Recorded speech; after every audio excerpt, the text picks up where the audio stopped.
May 22nd, 2017 meeting of the Recreation and Education Committee will now come to order. Madam Clerk, will you call the roll, please? Mr. Alcoffer. Present. Mr. Felder. Mr. Flagler Mitchell is excused. Mr. Marinetti. Here. Chairman Turp is excused. President Daniele. Here. Okay. Is there anyone present who has not signed up to speak who would like to address the committee at this time? There is not. Right now, we're going to have a presentation by Rochelle Bell, Senior Environmental Planner of the Planning and Economic Development Department. We'll now give a brief overview on the 2018 to 2023 Capital Improvement Program as it pertains to the Recreation Education Committee. Thank you, Mr. Chairman. You should all have a copy of the County Executive's 2018 to 2023 CIP.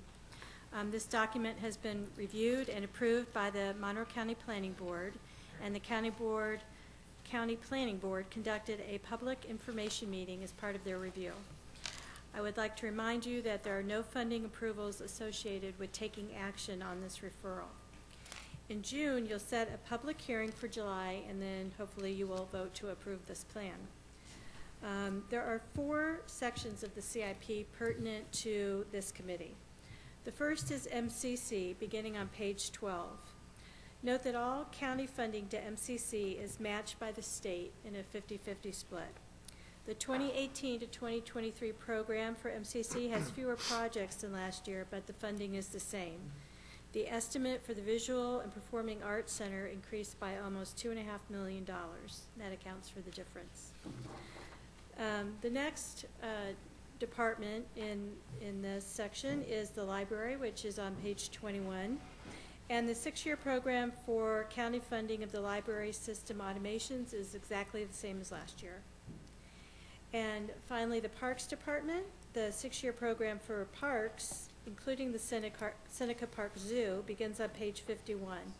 And the only real change from the adopted program is an increase in the need for funding for heavy-duty equipment and vehicles, and I'm told that's for a backhoe. I'll be happy to take questions when you get to this item on your agenda. Thank you.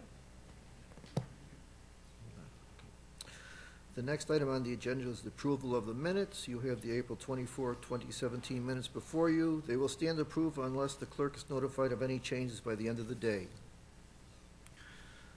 The next item on the agenda is new business. Madam Clerk? Referral 17-0159, 2018-2023. Motion by Legislator Daniele, or President Daniele, and seconded by Legislator Marinetti. Okay. All those in favor, please signify by saying aye. Aye. Oh, discussion. I'm sorry. Oh, there was, oh, okay, I'm sorry. So sorry. Legislator Flagler. Yes. Felder, excuse me. Just through the chair. We come to this every time. It's a time for a public hearing. The newspapers that we use are the Daily Record and the Rochester Business Journal, if I remember correctly. Is there any effort to get the information any other way? Because those have targeted audiences. Rochester Business Journal is aimed at people in business, more or less, or who are interested in that, and the Daily Record is aimed at attorneys. And so, is there any, whether it's through notices on the TV stations in their public notice time, or something, so other people can have an opportunity to know about these events? If we're not going to use the Democratic Chronicle, and I'm sure that's a dead issue. So, but is there any other way to get the information out? Through you, Mr. Chairman, we do issue a press release through our communications department, and it is on our website. Because I know they do free. Probably knows DKX does them on their website. Most of the TV stations have a period of time where they show public notices. Maybe that's another avenue beyond just the press release.